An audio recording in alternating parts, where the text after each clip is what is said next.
today. And as I mentioned, we have the Q&A functionality, so please feel free to submit your questions through that box, and we'll monitor that. We'll have plenty of time for Q&A towards the end after the few presentations that we have. So please add them in the Q&A box at any point.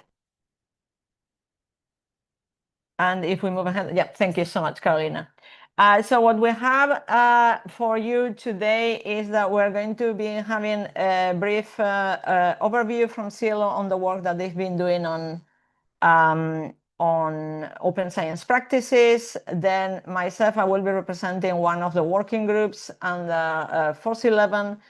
I'll be telling you about the work that we are doing on developing a typology of data uses, but I'll also be talking about data policies and journals a bit more generally.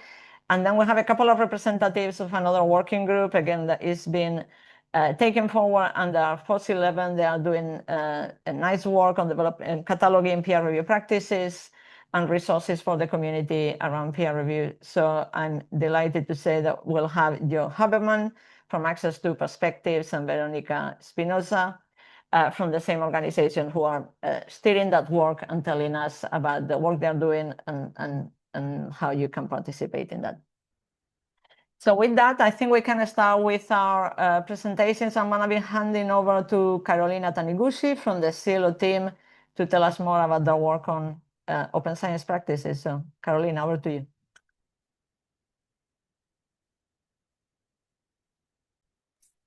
Okay, hello, good afternoon or good time of day.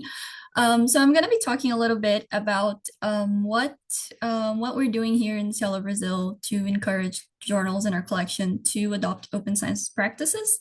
So we're moving in a few main ways. First up is the adoption of open science practices driven by our indexing criteria. So for journals to join our collection now, they have to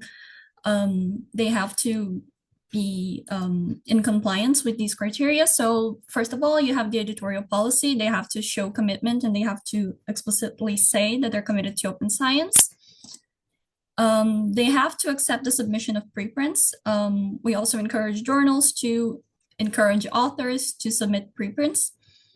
And we do have a preprint repository that's supposed to help with that also. And we also want journals to ask for data statements from their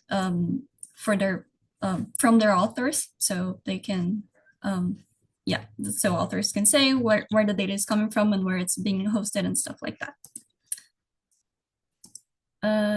Okay, so other than that, we're also encouraging informed peer review. So, we want the editor responsible for the peer review to identify themselves. We also want to encourage the publication of review reports. And also, this is optional, of course, but we want to make sure that reviewers and authors, we're on the reviewer side, that reviewers agree with disclosing their identities on the published report. And we also have an open science form. We also have an open science compliance form that authors are required to send when they're submitting their manuscripts, and that'll have information on preprints, whether that manuscript was submitted as a preprint in the server, and if they agree with open peer review.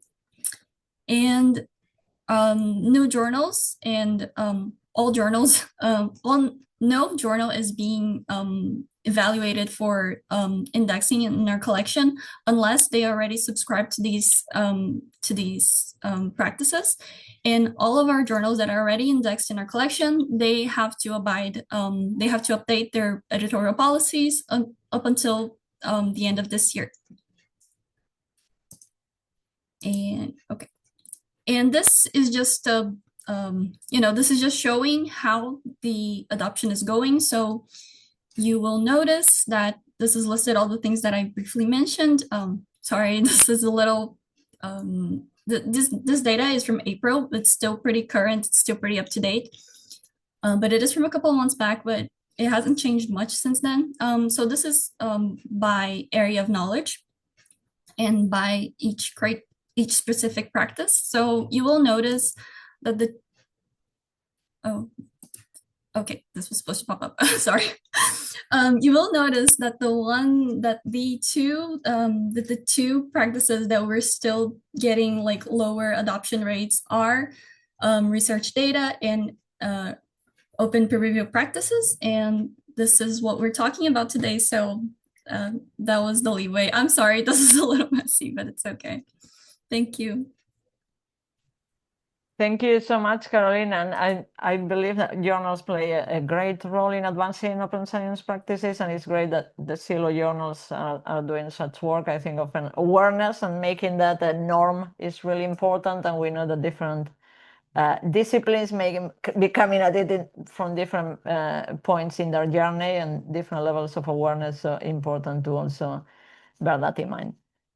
Right, so in the following section, as I mentioned, what we are going to be doing is telling you about the work of two working groups that touch on the two open science practices that Carolina was just making a mention of in relation to open data and peer review practices and how those intersect with journals, and also, again, an example of the community work that is being done to continue to advance those open science practices in those areas. So we are going to be talking about two working groups that are coming under FORCE11, and for those who may be new to FORCE11, I just want to briefly mention we are a community of actors in scholarly communications, and the mission of FORCE11 is to really facilitate progress towards improved knowledge creation and sharing by embracing effective use of information technology, essentially bringing scholarly communications into the digital age, if we'd like to present it that way.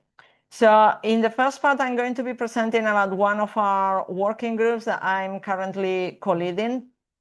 So let me just briefly get my slides.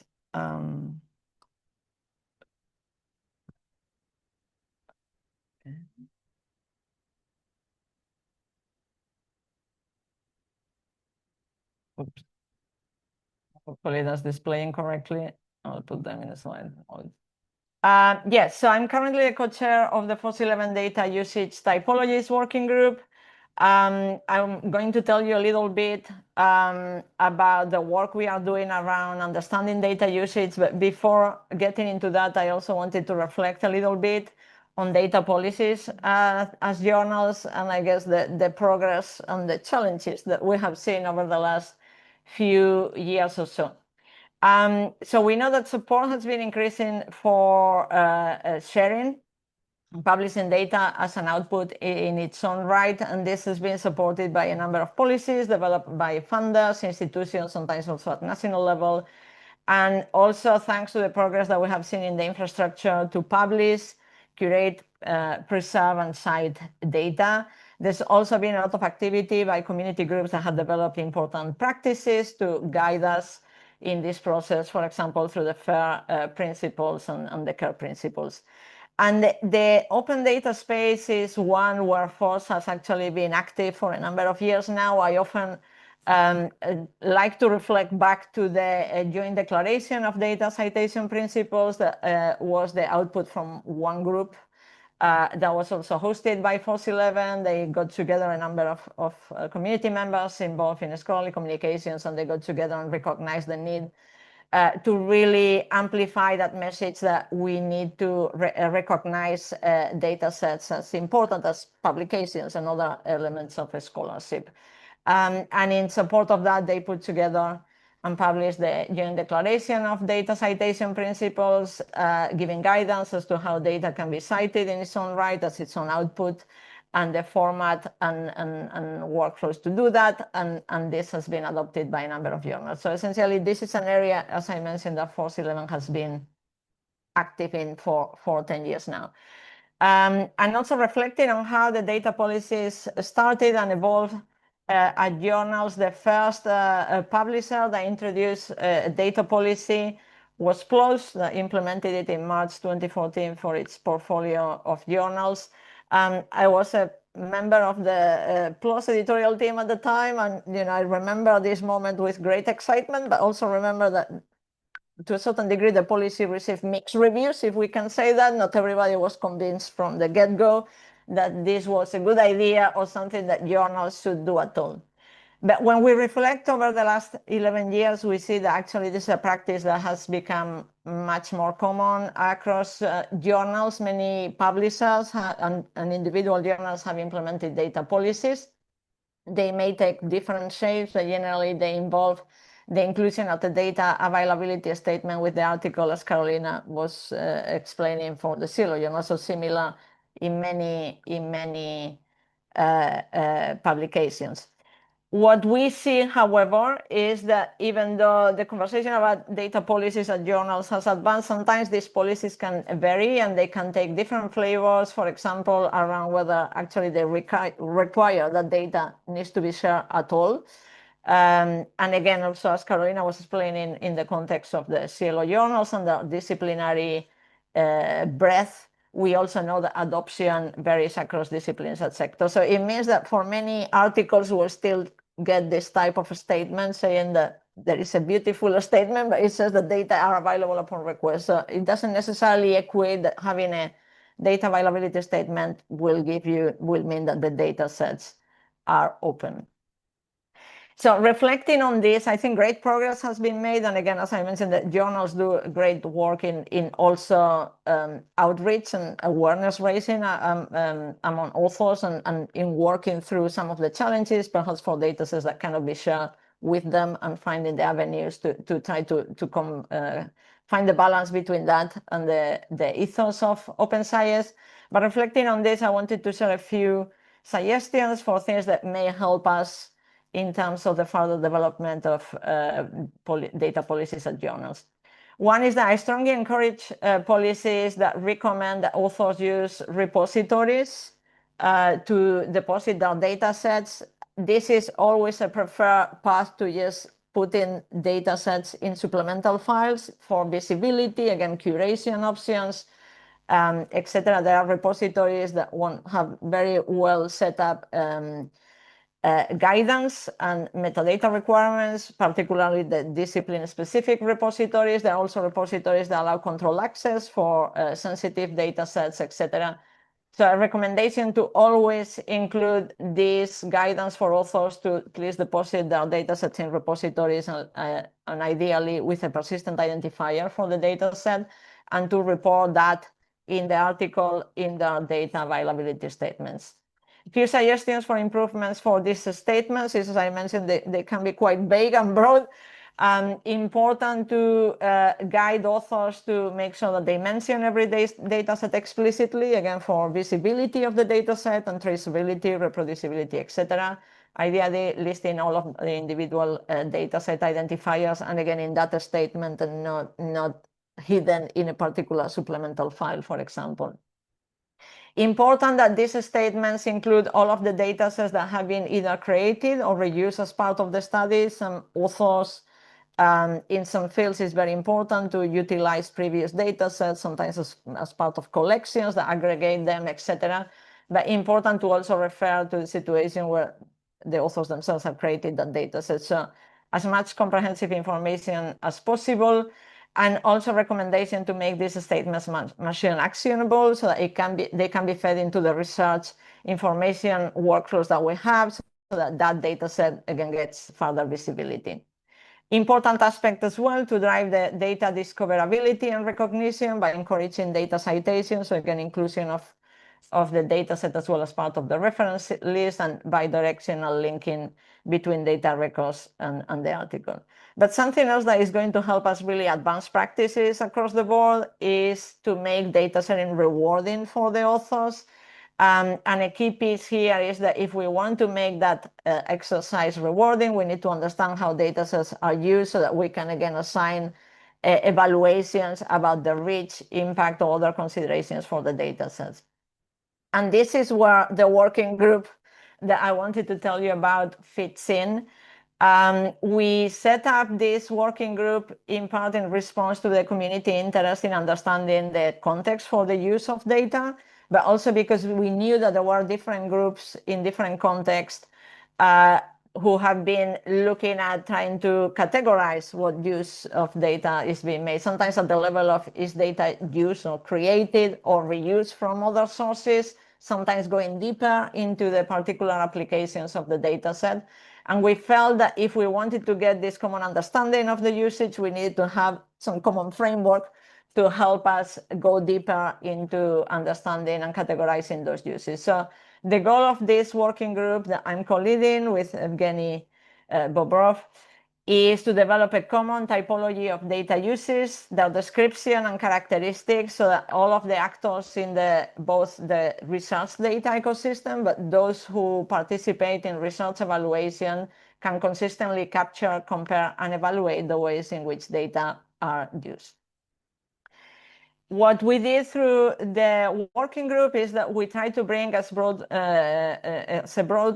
range of perspectives and expertise as we could from the data ecosystem, and we have representatives from institutions, funders, infrastructure providers, meta researchers, etc., to capture as many of the use cases for the typology as we could. We started the working group in January this year, and we have a mandate to complete our work by June next year. The key deliverables that we are working on are to develop the codified list of data use types, but also a set of characteristics to identify each of those use types, essentially the further context and definitions and characteristics of the different use types so that they can be interpreted by those that will apply it. But also importantly, we will work on developing recommendations as to how to capture that information about data use types in metadata, again, similar to the data availability statements. We want this to be information that can be captured at a scale through research information workflows and provide visibility on that use.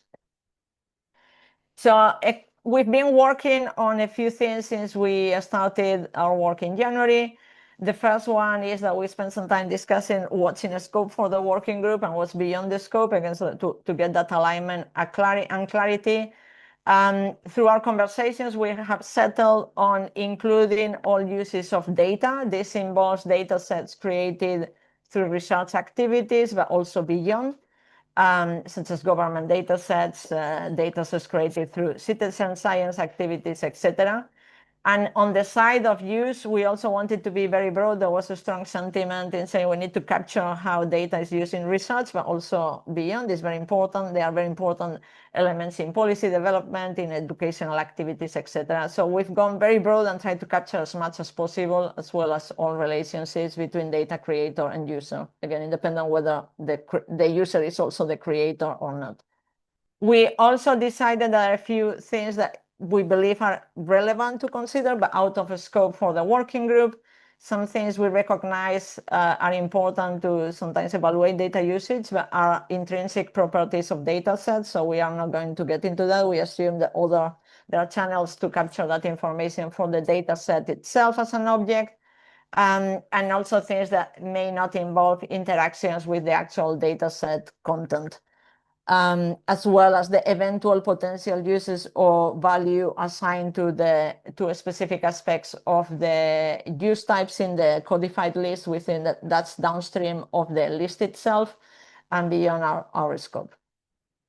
So in terms of starting the work for our typology, we have been getting feedback from all the working group members on potential uses and again, the uses that came to their mind. And based on that, we have together cluster those into 3 broad dimensions to anchor this codified list of uses. And these 3 dimensions that we are working with are those of access. So how does the user gain access to the data source, the discovery path or mechanism, or are there any restrictions on use that need to be considered? The dimension of users, so who is using the data, and then the 3rd dimension is that of applications, so essentially the how question, the purposes of that use, etc. And what we have been doing is by anchoring this work on these 3 dimensions, we are now developing categories. So the next layer down from the dimensions, additional categories that add that richness of information within each of those dimensions. This is not the final list because we're still in discussion, but I added the categories so you get a sense of what are the axes that come under each of those. So we are close to getting to the list of categories, and then from there what we plan to do is to add further information on defining the categories and adding the description and context needed, as well as further values that could be associated with each of those categories, again, so that we can go one further layer down on getting that information. And we have, as I mentioned, a collection of use cases that we have collated through feedback from the group. And once we have the initial draft of these dimension categories and associated values, we're going to be testing that against the use cases to, I guess, stress test that we are actually covering what we need for those. So this is the overview of our working group. Happy to elaborate on this as we open for the Q&A. So if you have any questions, please do feel free to add them on the Q&A. And as I mentioned, we'll have time for this when we open for questions and comments.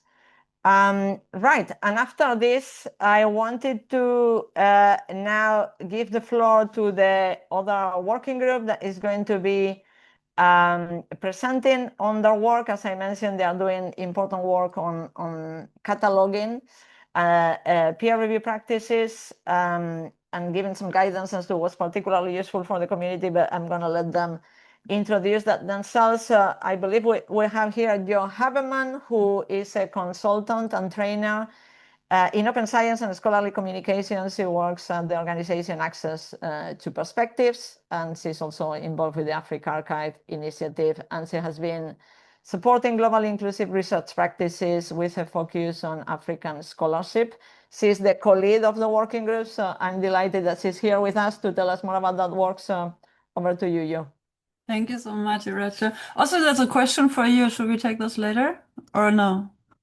I think you can go ahead, and there will be question time for Q&A. But I'm gonna check it while you present. Thank you. All right, cool. So let me just share the screen. Welcome everyone. Oh, multilingualism. So let me just briefly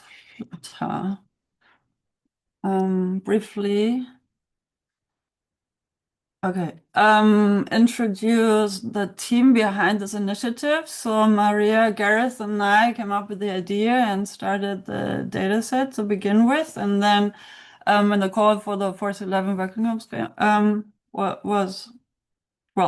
was launched, then we said, what a great opportunity to engage and collaborate on a bigger scheme. None of the people that you see here are here today with me, unfortunately, but we have in the chat Nancy Nanbroer, who's also working with me on several projects, including on SDGs, societal impact of open science practices and research generally. So feel free to get in touch. Veronica Espinoza is a colleague from Mexico, for those who are in the country. She also cannot be here because she has teaching duties currently, but she helped us to visualize the data set, which I will introduce you to now. So here we go. So yeah, for the project overview, our approach is to collect resources on peer review, obviously including open peer review, but also beyond, because there's a whole big debate about peer review. Some claim it's broken. It's actually dysfunctional, in my opinion, just because we have too many publications going on, too little time to process these in a thorough manner, too many demands on researchers to do the often seen as volunteer extra work or not incentivized by institutions, so that puts a huge burden on the community, and therefore the system is actually dysfunctional, but I wouldn't consider it as broken per se. But our approach is not only to collect resources, make those better comparable, what different types of peer review exist, etc., but also more equitable, to highlight resources in different world regions, and also resources which are available in languages other than English, which well, in the I say it's presumable, dominated by English narrative in many disciplines. That's actually the case. yeah, but that's a whole other discussion to have. There's also a recent paper, which if I can dig it up in time, I'll share with you, that the majority of the research output is actually not by the few dominating publishers, which are just shouting out loud, but the majority is still being released through institutional repositories and books and scholarly items that are processed on a regional scale. It's like 80%. So the vast majority is not in the big 5 publishers distribution, and also often in regional languages. So yeah. Further, so we have this dimensions, challenges and inconsistencies, also different understandings and also different requirements for peer review, depending on your scientific context, regional or disciplinary. There are different types of peer review that have evolved, and again, different understandings of what should or should not be part of the peer review process to begin with. Since I work in an African context, there's often a bias or that's due to ignorance or just not being aware that research also happens in the global south by certain editorial teams. So there's also known and unknown biases to deal with, and despite other challenges. Sorry for the skipping. So our goals for the project are to collect and share the resources and best practices and make sense thereof. I'll also show you the project based on the FORCE11 page in just a minute. We are counting on everyone's contribution because this is a mammoth task for 3 or 4 or 5 people to do. Of course, we can now automate and kind of use AI for much of the sourcing, but still, I think the handpicked and community generated database will be of much value. Because that also then comes with ownership and community outreach for everyone who's contributing to the project. And we'll also ensure that we have a balanced or representative contribution from the various language groups. We've published already or made available in a citable manner the project description, the initial version or the first version, which you can find. I'll also share those links in the chat after I finish speaking. And the initial database, which anyone can just use for, you can use for your own contextualization. It's still a bit not random, is a bit unclean at the moment. So we need people who join the working group to help us clean the data, categorize, and I will show you in just a few what that now exactly looks like.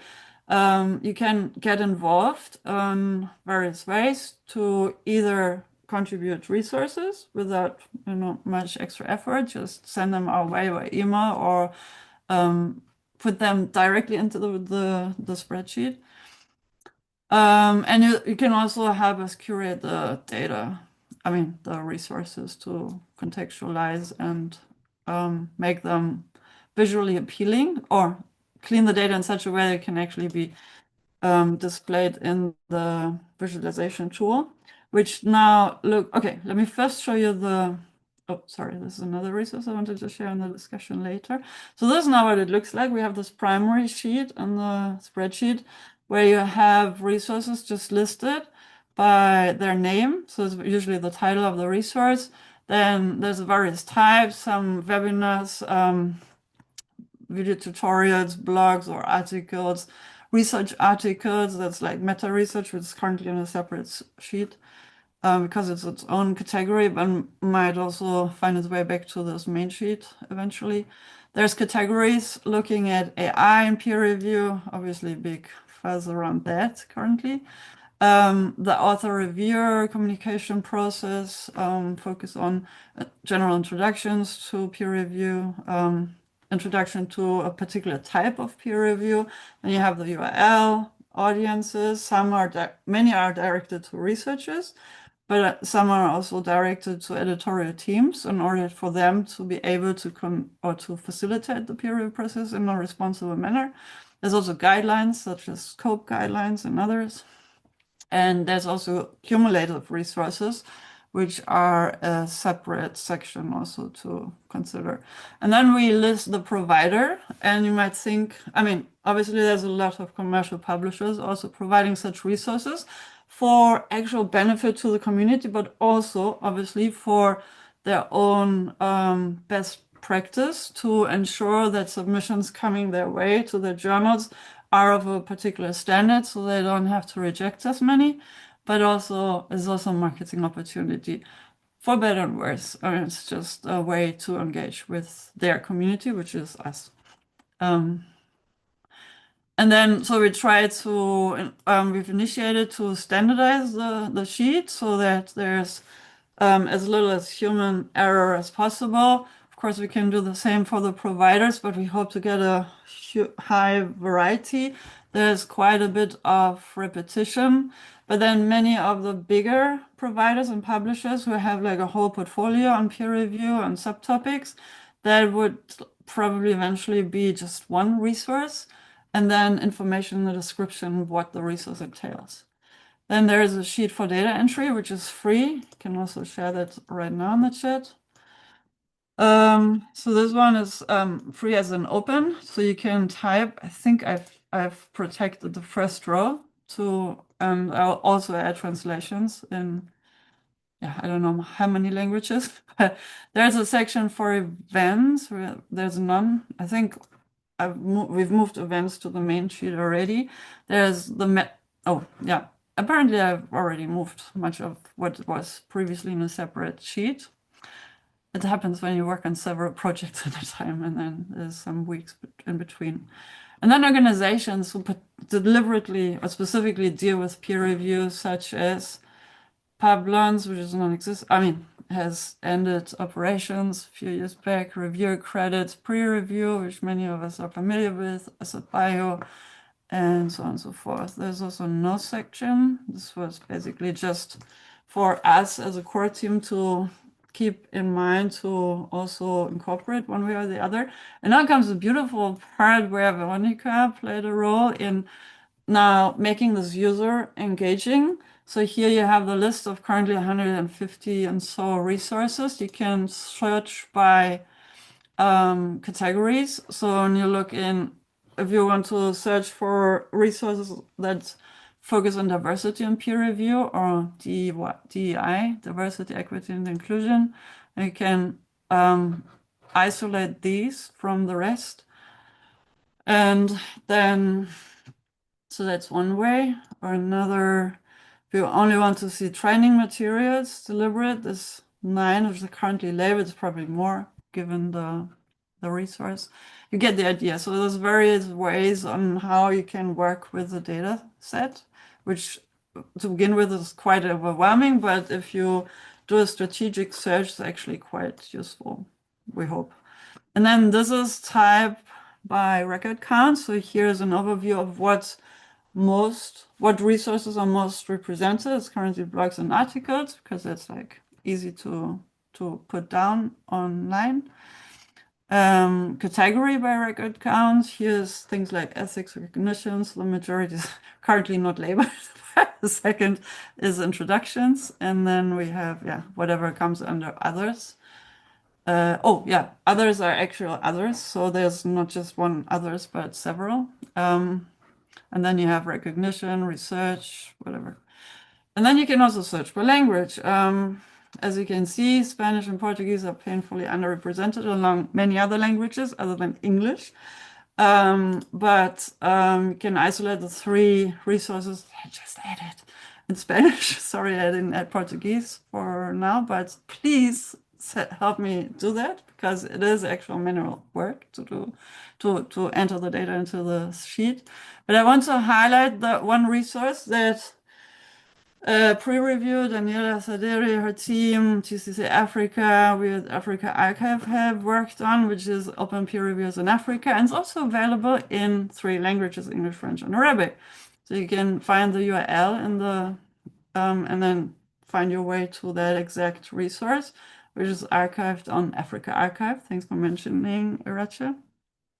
And then you can find all the archived training materials on a Train of Trainer in Africa program on open peer review. I think that's that for now.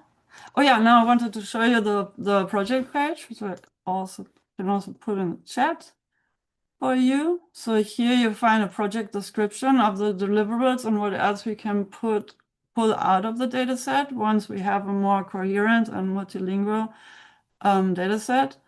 Deliverables are basically the platform that you just saw, more like with more features and functionalities.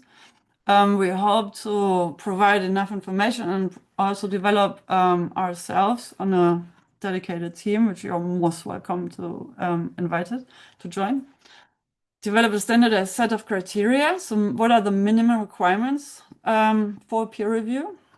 So what are best practices? What are things that you often find in peer review but should rather not be part of? Much of that work has already been done, but cannot be easily traced and found. And by having an overview of a database of that kind, our hope is that it will be easier to track and agree that this is a practice that we actually can subscribe as a community on a global level, and anything beyond is regional and discipline specific. Yeah, it provides for lots of collaboration opportunities with key organizations, and of course also lots of training materials on any of the aspects of peer review. And also, just to mention, there's, as much as I'm also a proponent of any open science practice, including open peer review, but there's many good reasons for semi-closed or closed peer review, can discuss in length. But this approach we consider an open science approach because it's collaborative, cooperative, and community serviced. Yeah. And then I have another resource, but it's not related to this project. And if there's time, happy to share that later. Thank you so much. Yeah, very nice overview. And it must have taken a lot of work to develop such a comprehensive catalog. So thank you for doing that. And then also for inviting contributions by the community. There were a couple of comments in the chat about the links to the resources. I imagine both the spreadsheet and I don't know if the dashboard is publicly available now. So if you don't mind sharing for, it may have gone maybe to a subset. So if you're happy to, just to make sure that they have that. Oh, because is the dashboard publicly available now? Yeah, yes. Perfect. Wonderful. Okay, thank you so much. Oh, let me just repost it. I think it may be going only to the. Yeah, we will also make this available on the fourth page. Oh, perfect. And yeah, and have it. It's also can also be embedded, so you can also embed on your own whatever websites or engage with us, so we can tailor it for your custom needs. Wonderful. Thank you. Okay, so we have around 17 minutes for questions, so plenty of time. I see there were a few questions in the Q&A already, but if you have any other comments or questions, please keep adding, and we'll try to get through as much as possible. Right, so I'm gonna get started on Lindsay's questions about the possibility of having new members join the group. I can address this in the context of the framework that we have put in place for the SciELO-11 working groups in the current cohort. The context why, at least for the working group that I'm co-leading, that there is no join button is because we completed recruitment of members for a period of time and then we closed that.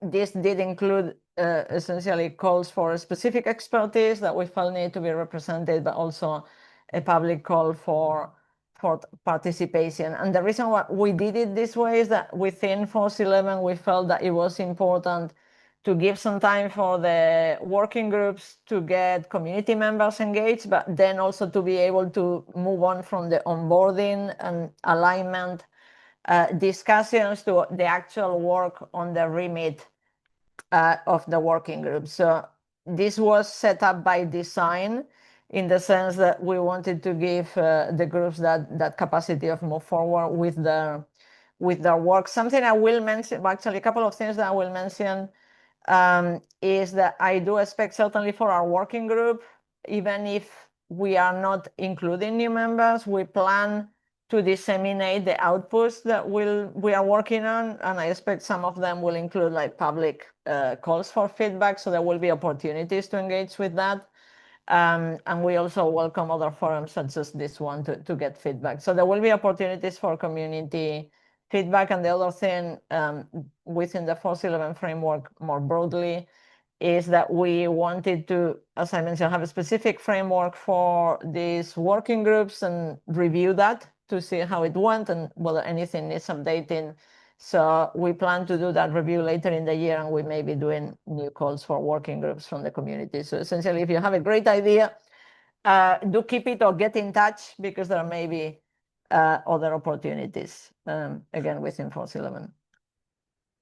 So thank you, Lindsay. Okay, I'm going to move on to the next question from Julio. If I understand correctly, Julio is raising the question about the potential of AI uses to do curation of data. I'm not sure if this means data for a specific data set, so across the board, because as you just mentioned, there are many applications of AI in scholarly communications, and it's kind of the word in every conversation at the moment. So I can mention a couple of things here, but if you have thoughts on this, because it may have come up as well in the context of how you're cataloging resources or synthesizing resources, please do add to this as well.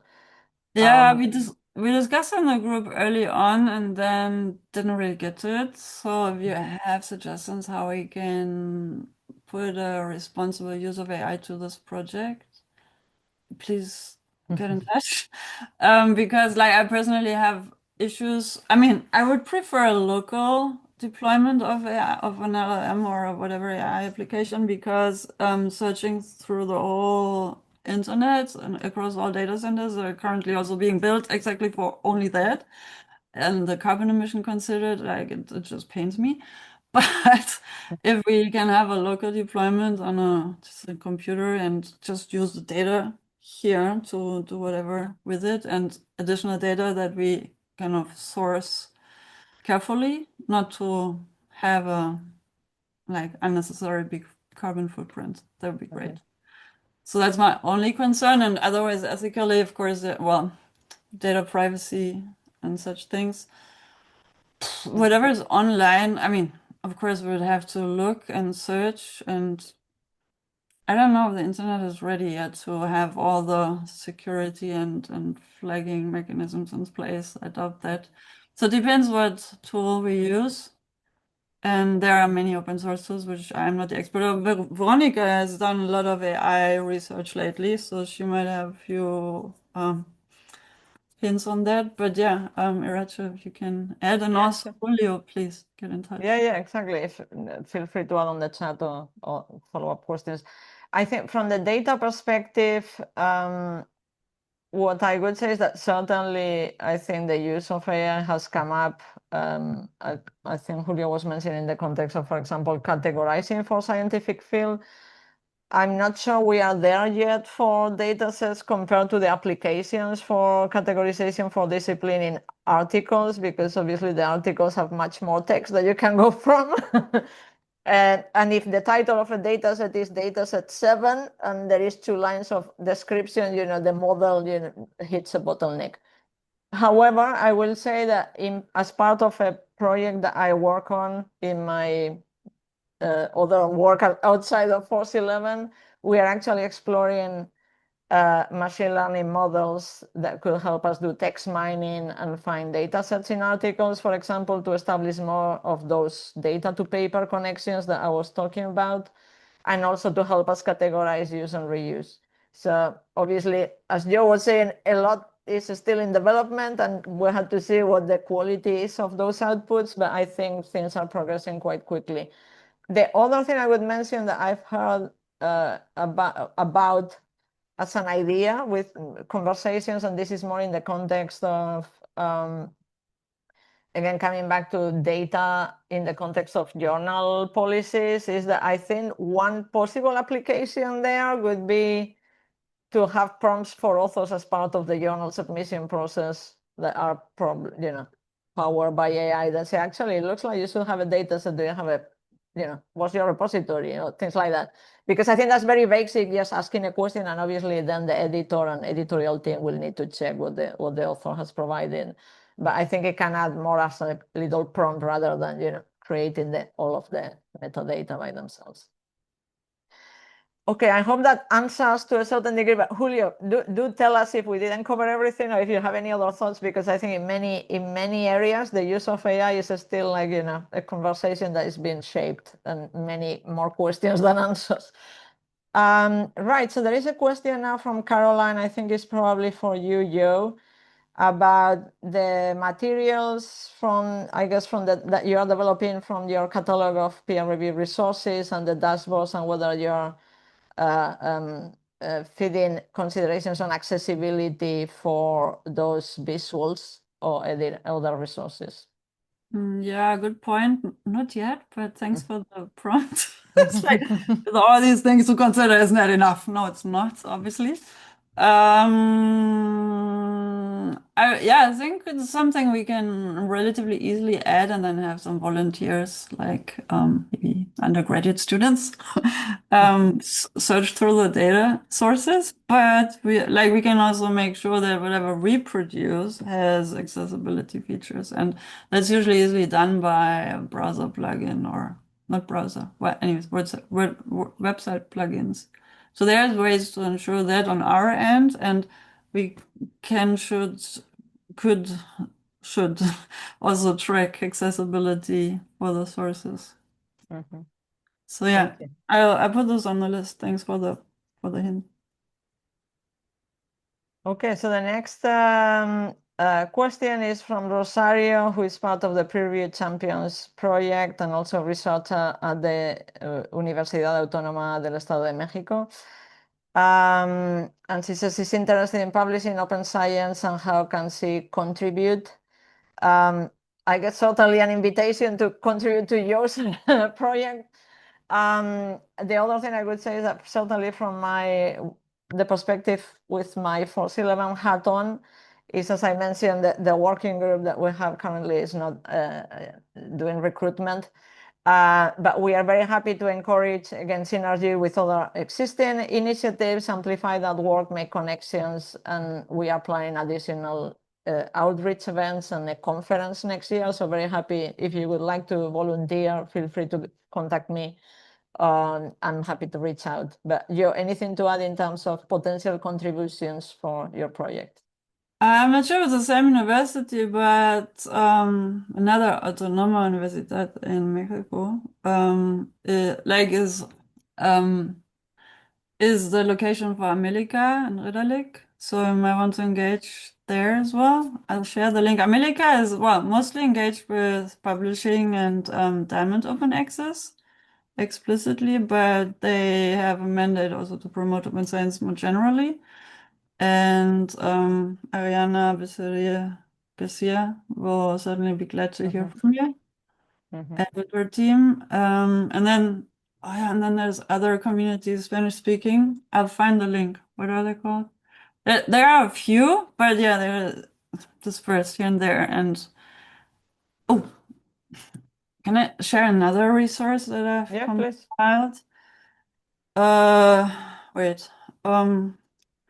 Another dashboard. So another project of ours has to come by open science resources, not only, and then the peer review was a kind of branching off kind of thing.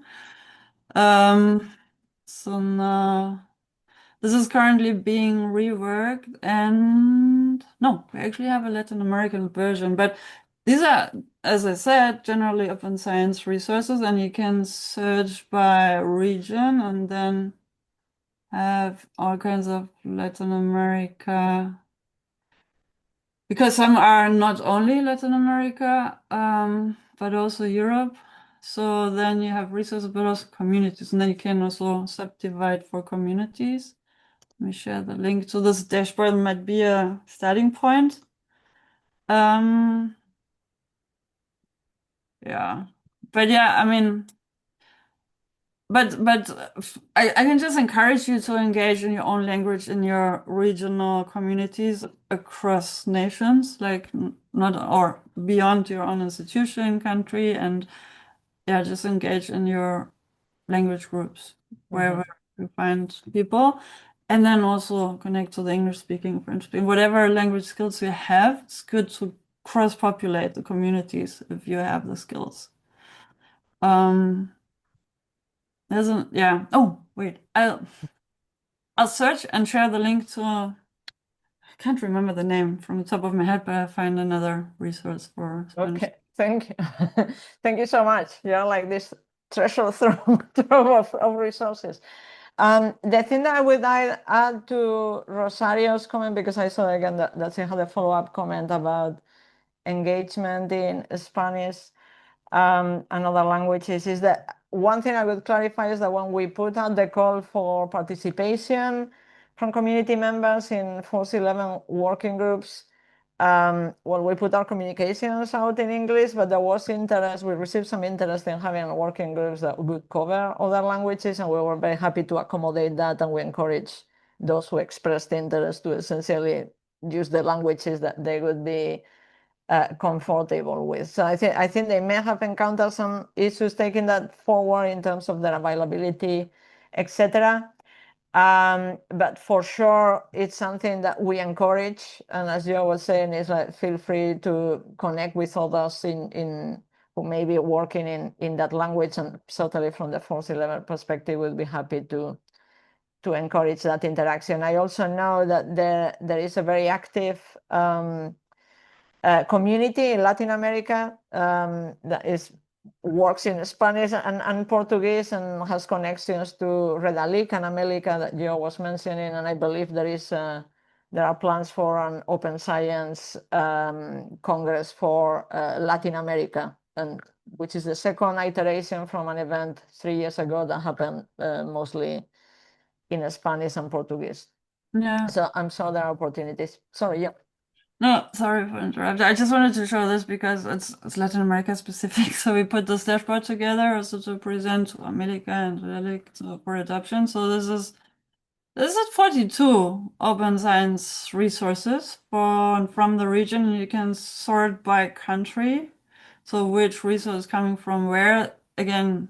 And the community I was mentioning is Metadocencia. So maybe some of you know them. I shared in the chat the link. And they have also a mapping initiative similar to this one. There was an intention to collaborate, and then that never materialized because there's too much going on. But sooner or later, we'll likely join or merge the data sets. Also, like for anything that's open science related, if you produce data or reports or whatever, please make sure to enable reuse by open licensing or semi-open, but somehow make the data available. That's what we try to do for all the projects we work on. And if not, then people are sitting on the data and there is data available. It cannot be refurbished and repurposed for like more wider adoption and spreading and performing. So yeah, so there's that. I think Metadocencia should also be on the list here. Okay. Thank you so much, Joe. I see we're almost at the time, but thank you for raising Metadocencia. They did fantastic work, and yeah, Rosario and anybody else who may be interested, I encourage you to check their work. And I also posted the link again to the Congreso Iberoamericano de Ciencia Abierta that I know is happening, I think it's later this year. So, and I believe they even have a call for submission, so do check it out. There'll be plenty of opportunities to participate in Spanish and Portuguese then. All right, I think we're almost at the time. I wanted to thank so much, Joe, for participating today and for all the work that you're doing with your colleagues to create these wonderful resources. Thank you so much to all of our attendees for the engagement, the questions, and for being here. Again, the recording will be shared. So for you, if you need to catch up on anything, and those who couldn't be here. And I would like to also thank SciELO again for partnering on this session and hosting us today. Thank you so much, Carolina, for being there, making sure that the Zoom was working beautifully.